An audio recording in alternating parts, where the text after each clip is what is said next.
1년 연중에서 어느 계절을 가장 좋아하십니까? 이런 질문을 던지면 한국 분들은 그중 가을이 제일 많더라고요.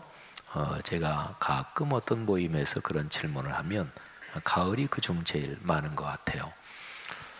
저에게 그런 질문을 한다면 저도 가을이 제일 좋은데, 그런데 가을도 초가을이 있고 한가을이 있고 늦가을이 있고 그렇잖아요. 뭐 다른 계절도 마찬가지입니다만, 그래서 그렇게 좀 더 세분해서 콕 집어서 얘기하란다면 저는 늦가을이 제일 좋습니다. 늦가을에서 초겨울로 넘어가는 때, 그때가 제일 좋습니다. 가을이 한창일 때 나무나 숲이 한껏 단풍이 든 그 모습이 참 멋있지요. 그런데 저는 더 좋은 것은 나뭇잎들이 거의 다 떨어지고 나무 가지들만 남은 그 풍경이 아주 너무너무 좋습니다. 저는 그 풍경을 보면 굉장히 소박하고 또 진솔하게 느껴지고요. 또 겸허함이 그런 풍경에서 느껴지고, 그리고 굉장히 차분하게 마음이 가라앉는 것 같아서 저는 늦가을에서 초겨울로 넘어가는 그런 계절이 가장 좋은데 바로 요즘이지요. 어쨌든 사람마다 감성이 틀리겠습니다만 우리 기독교적으로도 12월 첫 주일이 다음 주일이 대림절 첫 주거든요. 교회력으로는 다음 주일이 한 해의 첫 주입니다. 예수 그리스도 그분의 생애 그 흐름에 맞춰져 있는 게 교회력이거든요. 그러니까 예수님이 이 땅에 탄생하시는 것을 기다리면서 교회력 첫 주가 시작이 돼요. 하나님께서 이번 한 주간 또 바로 이어지는 대림절의 이 복된 기간, 여러분의 기도 제목 응답하시기를 바랍니다. 또 여러분이 가정사나 또는 사업이나 여러 가지 교회의 봉사에 하나님이 열매 주시기를 간절히 바랍니다. 살면서 어떤 사람을 간절히 보고 싶었던 적이 있으십니까? 물론 있지요, 그렇죠? 또 보고 싶은 마음이 아주 절절한데 만나지 못하는 그런 상황을 경험한 적이 있으십니까? 또 물론 그런 경우도 사람 누구에게나 있죠. 이 설교를 들으시는 분 중에서 아이고 목사님 그렇게 얘기하니까 괜히 미국에 있는 손주 생각나잖아요, 이런 분들이 또 계실지 모르겠어요. 사람이 살면서 보고 싶다 그래서 언제나 다 보고 갖고 싶다 그래서 다 갖고 그러는 게 절대로 아니죠. 그런데 어떤 사람 간절히 보고 싶은데 보지 못하고 그랬던 상황, 그런 상황을 한번 떠올려 보십시오.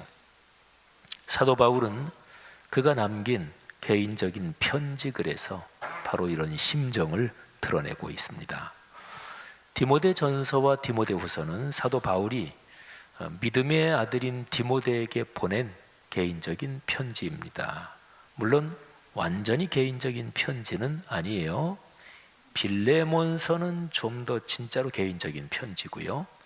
근데 디모데전서, 디모데후서는 목회자인 젊은 디모데에게 개인적으로 보내지만 동시에 디모데와 같이 사역하고 있는 분들 또는 그 공동체에 보내는 권면도 같이 담고 있기도 합니다. 그런데 특별히 디모데후서 이 편지는 바울이 죽기 전에 남긴 마지막 편지고요. 그래서 유언과도 같습니다. 그래서 디모데후서를 가만히 그 상황을 이해하고 묵상을 하면 바울의 개인적인 심정이 더 각별하게 마음에 와닿습니다. 바울은 디모데후서 편지를 쓸 즈음에 자신의 죽음을 예감하고 예견하고 있었습니다. 그런 구절이 디모데후서에 몇 개가 나와요. 자, 디모데후서 마지막 장 4장 6절부터 8절 말씀을 한번 들어보십시오. 여기에는 우리 그리스도인들이 굉장히 많이 들었던 익숙한 표현이 나와요. 선한 싸움을 싸우고 나의 달려갈 길을 마치고, 굉장히 익숙하죠. 근데 이 표현이 사도 바울이 자신의 죽음을 예견하고 있는 그런 맥락에서 이 표현이 나와요. 제가 봉독합니다. 전제와 같이 내가 벌써 부어지고 나의 떠날 시각이 가까웠도다. 나는 선한 싸움을 싸우고 나의 달려갈 길을 마치고 믿음을 지켰으니 이제 후로는 나를 위하여 의의 면류관이 예비되었으므로 주 곧 의로우신 재판장이 그 날에 내게 주실 것이며 내게만 아니라 주의 나타나심을 사모하는 모든 자에게도니라. 아멘. 여러분, 이 표현에서 전제와 같이 내가 벌써 부어졌다. 그런데 이 전제는 부어서 드리는 제사에 또 제사를 말하고 그런 제물을 말합니다. 그러니까 바울은 자신이 벌써 제물이 돼서 하나님의 복음을 위해서 벌써 부어졌다. 그래서 자신이 죽을 것이다. 이런 말을 지금 전하고 있는 거죠. 근데 물론 바울은 자신의 죽음을 고통스럽다, 무섭다, 그리고 내 인생 모든 것이 다 끝장난다, 이렇게 보고 있지 않고요. 죽음이라는 상황, 그리고 죽음을 예견하고 있는 상황에서 바울은 영광의 면류관을 바라보고 있습니다. 그래서 제가 지금 읽어드린 6절부터 8절 그 다음에 이어지는 구절에서 바울은 그의 심정이 담긴 굉장히 각별한 얘기를 디모데에게 이렇게 합니다. 너는 어서 속히 내게로 오라. 바울의 깊은 심정이 느껴지지요. 바울은 자신이 세상을 떠나기 전에 믿음의 아들 디모데를 한 번 더 보고 싶었습니다. 바로 6절에서 8절 그 내용처럼 바울은 죽음이라는 것이 영원한 천국으로 가는 문이라고 확신하고 있고요. 또 믿음을 지킨 사람들은 나중에 모두 거기에서 의의 면류관을 쓰고 같이 만난다. 그러니까 믿음의 아들 디모데도 나중에 천국에서 만날 것이다. 이런 확신을 가지고 있습니다. 그런데 그래도 육신으로 있는 동안 디모데를 한 번 더 보고 싶었던 거지요. 디모데야, 빨리 좀 와라. 바울이 감옥에 갇혀서 쓴 편지고요. 또 유언과도 같은 편지다, 이런 걸 생각하면 너는 어서 속히 내게로 오라, 이 말이 아주 좀 각별하게 진하게 마음에 다가오잖아요. 바울의 편지에는 말이죠, 바울을 힘들게 한 사람들, 그리고 바울이 복음 전도 또 주님의 일을 하는데 방해를 하고 공격을 했던 사람들 이름이 디모데후서에 적혀 있습니다. 바울은 디모데에게 그 사람들 이름을 왜 여기에다가 명시적으로 기록하고 언급을 하는 것일까요? 디모데도 주님의 일을 감당하고 있는데 디모데가 그 사람들에게 피해를 당하지 않게 하려고, 또 디모데가 그 사람들이 그렇게 악하게 또는 독하게 피해를 끼친 것을 디모데가 알고 그 사람들을 조심하게 하려고 그 사람들 이름을 기록하고 있는 것입니다. 디모데 후서에는 그 사람들 이름이 여러 군데 나와요. 여러 사람입니다. 1장 15절 이런 기록이 있어요. 아시아에 있는 모든 사람이 나를 버린 이 일을 내가 아나니 그 중에는 부겔로와 허모게네도 있느니라. 바울이 아시아에서 사역할 때 그 상황이 정확하게 성경 다른 곳에 나오거나 그런 건 아니지만 짐작컨대 여러 사람한테 바울이 배척을 당했던 그런 상황이 있었습니다. 근데 그 상황 중에서도 부겔로, 허모게네, 이 두 사람이 특별히 이름이 언급될 정도로 주동을 했다든지, 아니면 부겔로와 허모게네, 아니 그 사람들까지 거기에 가담했어? 이런 상황으로, 그런 뉘앙스로 여기에 기록이 되어 있는 거지요. 2장 16절 17절에는 이런 기록이 있습니다. 망령되고 헛된 말을 버리라. 그들은 경건하지 아니함에 점점 나아가나니 그들의 말은 악성 종량이 퍼져나감과 같은데 그 중에 후메네오와 빌레도가 있느니라. 여러분, 여기에 두 사람 이름이 또 기록이 돼요. 후메네오, 빌레도. 빌라도는 잘 아시죠, 그죠? 빌라도. 예수님에게 로마 법을 가지고 사형 선고를 내린 총독 빌라도, 바로 그 사람이죠. 근데 빌라도라는 사람도 있고 빌레도도 있네요. 근데 빌라도든 빌레도든 다 부정적으로 성경에 기록된 인물입니다. 여기에 후메네오, 빌레도, 이 두 사람은 악성 종양이 퍼져나가는 것처럼 망령되고 헛된 말을 퍼뜨리는 그런 사람들입니다. 여러분, 이 구절을 가만히 묵상하면서 저는 요즘 한국 사회적 갈등이 심한데, 그런데 카톡이나 문자나 이런 걸로 확인되지 않은 것을 퍼나르는 그런 사람들이 생각이 났습니다. 저한테도 그런 걸 이렇게 보내주시는 분들이 있어요. 근데 좋은 얘기는 아니에요. 미담이 아니에요. 누가 참 그런 아름다운 일을 했다, 그래서 그걸 읽으면 마음이 훈훈해지고 따뜻해지고, 그런 참 아름다운 미담, 그런 거를 가끔 저한테 보내주시는 저쪽 충청도에 어떤 장로님도 계시고 어떤 목사님도 계신데, 그런 건 받으면 굉장히 고맙죠. 읽으면 와, 마음이 따뜻해지고. 근데 그런 거 말고 현재 우리 사회 갈등하고 연관해서 한 편을 아주 독하게 공격하는, 그런데 그게 사실인지 아닌지도 모르는데 그런 거를 계속 퍼나르는, 그런 게 말하자면 2000년 전에, 그때하고 지금하고 시대 상황이 다르지만 그때야 인터넷도 없었고 이런저런 게 없었지만 말하자면 구조가 그런 거예요. 후메네오와 빌레도, 이 두 사람은 악성 종양처럼 사실이 아닌 얘기, 요즘 많이 우리 사회에서 쓰는 표현으로 하면 가짜 뉴스, 이런 걸 부지런히 퍼나르는 거예요. 우리 교회 성도님들 중에서 그런 거 잘 퍼나르시는 분이 있다면 목회자로서 아주 안타까운 마음으로 이 시간에 권면을 드립니다. 그런 일을 중단하십시오. 보수 쪽이든 진보 쪽이든 다 마찬가지예요. 그런 거를 좋지 않은 거를 이렇게 받으시고 그리고서 그게 사실인지 확인을 하고 그리고 전달하십니까? 그렇지 않죠. 안 좋은 얘기를 남에게 전달하고 누구를 공격하는 것을 전달하는 게 뭐 그리 좋겠어요.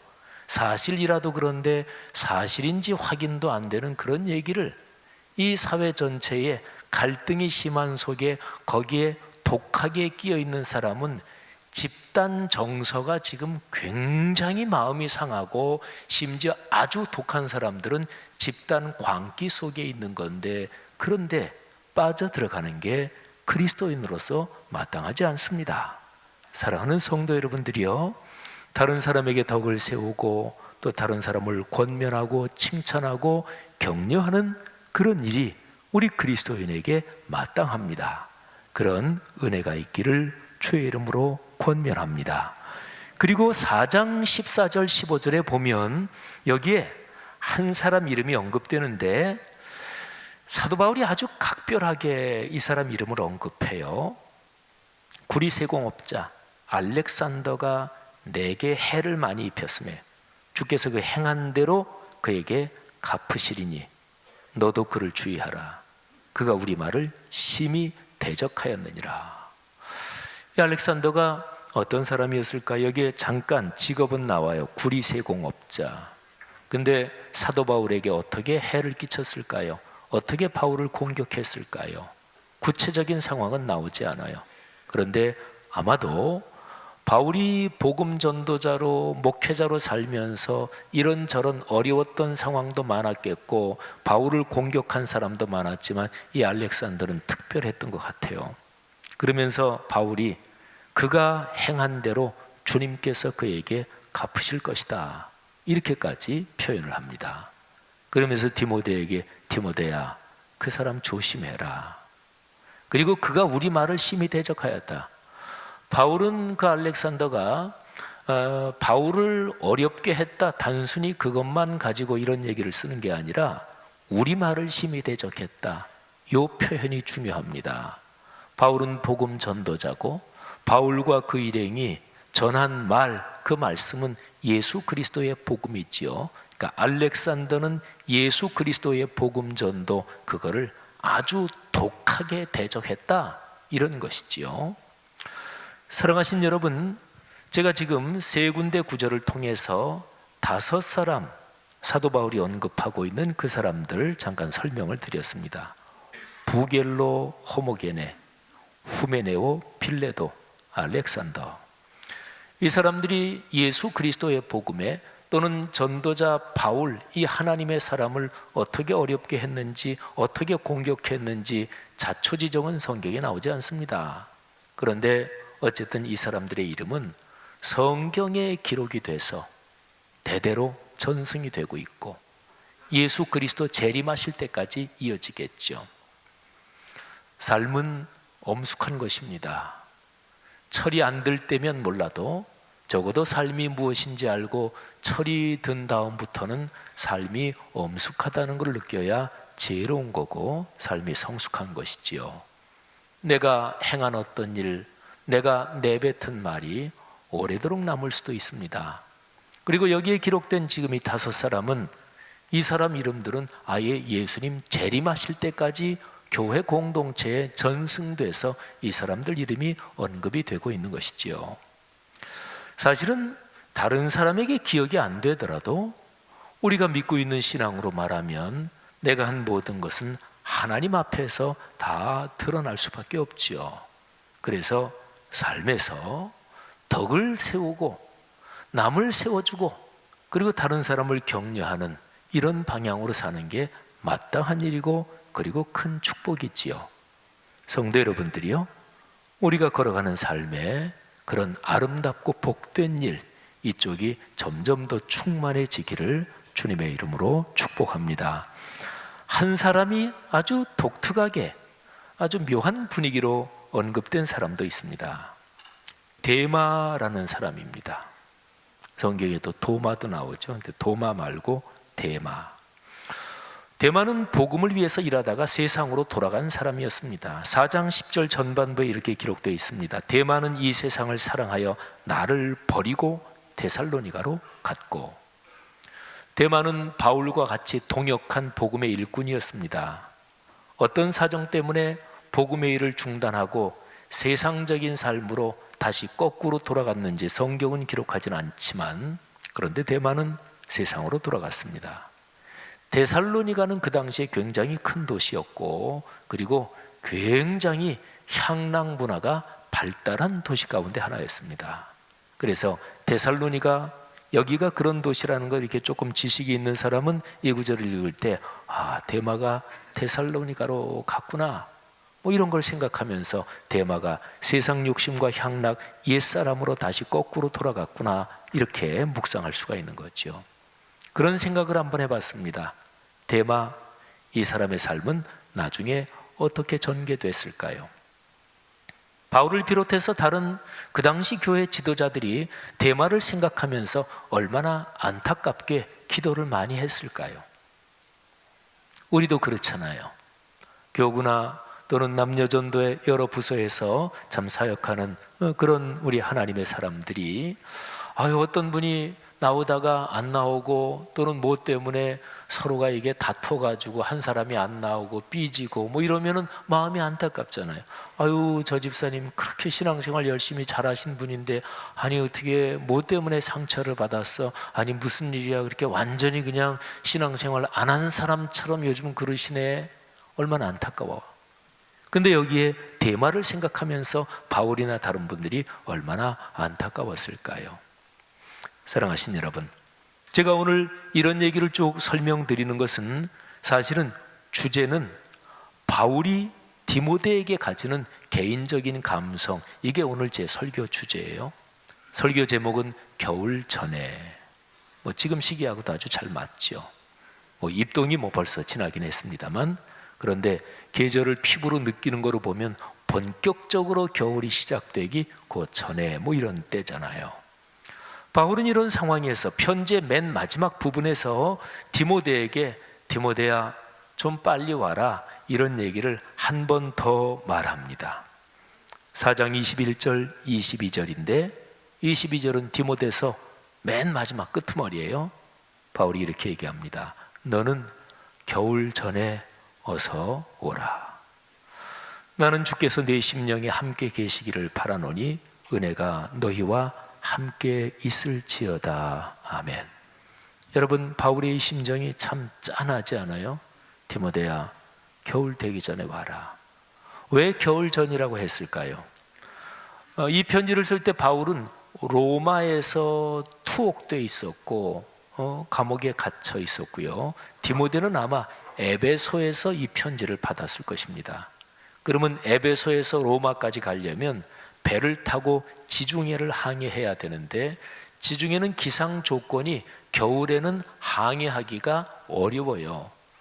사도행전에 보면 사도 바울이 로마로 호송돼 갈 때 바울이 탄 배가 큰 폭풍을 만나서 배가 깨지고 그래서 멜리데 섬, 몰타 섬의 배가 좌초되는, 난파되는 그 기사가 나오죠. 그것도 겨울에 항해했다가 그런 거예요. 바울은 거기에 선장이나 그 지휘관한테 항해가 위험하니까 좀 기다렸다가 겨울을 나고 합시다 그랬는데 아니다, 빨리 가야 된다. 그러다가 이제 난리를 난 거죠. 그러니까 바울은 그런 걸 잘 알아요. 그래서 겨울 돼서 항해하기가 어렵기 전에 겨울 전에 어서 와라. 어쩌면 사도 바울은 그 겨울을 넘기지 못할지도 모른다, 이런 생각을 분명히 가지고 있었겠죠. 지금도 이제 겨울로 들어서는 그런 길목에 있는데 이 세상에 사는 수많은 사람들 중에는 올겨울을 넘기지 못하고 살던 생애를 마감하는 분들이 많이 있겠죠.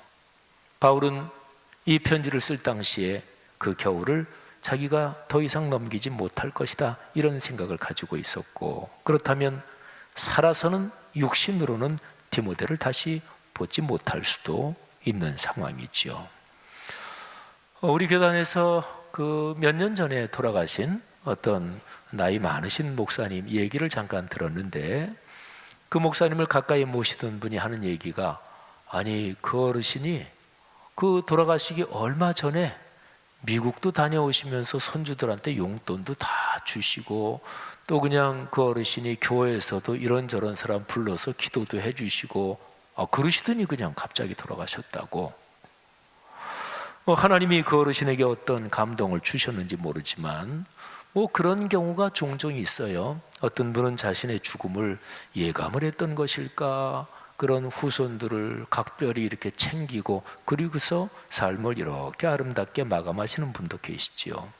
사도 바울의 심정은 어떠했을까요? 형제 자매들이요, 늦가을에서 겨울로 넘어 들어가는 참 멋진 계절입니다. 겨울이 오기 전에 해야 될 어떤 일들이 있으신 거 아니십니까? 특별히 예수 그리스도의 복음을 위해서 더 미루지 말고 겨울 전에 해야 할 일이 무엇입니까? 우리나라에서 겨울 전에 해야 될 일, 그러면 옛날이면 금방 대답이 나오죠. 아유, 김장해야지. 요즘은 김장 별로 많이들 안 하시죠. 겨울 전에 내가 미루지 말고 해야 될 일, 한번 한두 가지만 지금 머리에 떠올려 보시겠어요? 그래, 올겨울 본격적으로 추워지기 전에 뭐 해야 되지? 우리 연세 드신 분들, 독감 예방주사 안 맞으신 분들 꼭 독감 예방주사 맞으셔야 될 일도 있겠고요. 어떤 일이십니까? 만일에 누가 저에게 그렇게 질문을 하신다면 저는 이미 겨울 전에 한 가지 일은 했어요. 그게 바로 보시니 종이책 다시 복간호 펴내는 일입니다. 보시니 참 좋았더라 종이책 5년 2개월 만에 종이책이 다시 복간됐는데 참 우리 장로님들한테 깊이 감사해요. 내년도 사역을 이렇게 저렇게 당해온 장로님들하고 논의하고 대화를 나누다가 장로님들 여러분이 아유 목사님 보시니 다시 좀 편했으면 좋겠다고, 또 성도들도 꽤 여러분들이 저한테 그런 얘기를 하셨어요. 근데 올 이제 10월 11월 이렇게 쭉 넘어가면서 이상하게 여러분들이 그런 얘기를 하셨어요. 그래서 제가 가만히 생각하다가 이건 하나님이 주시는 권면 아닌가. 그래서 장로님들하고 팀을 만들어서 그래서 이제 복간호 종이책이 나오게 된 거예요. 그러니까 겨울 전에 저는 할 일을 하나 한 거죠. 이거하고 연관된 또 하나 할 일을 얘기한다면, 말씀을 깊이 사랑하는 분들을 중심으로 다시 복간된 종이책 보시니 참 좋았더라를 수단으로 해서 우리 교회 모든 성도분들이 말씀을 매일 묵상하며 말씀 안에 담긴 그 축복을 받도록 하는 것, 그게 이제 제가 겨울 전에 더 깊이 생각하고, 또 목회자들, 장로님들, 참 중요한 지도자분들과 더불어 열심히 해야 될 일입니다. 여러분은 어떤 것입니까? 다음 주일은 크리스마스를 기다리는 대림절 첫 주일입니다.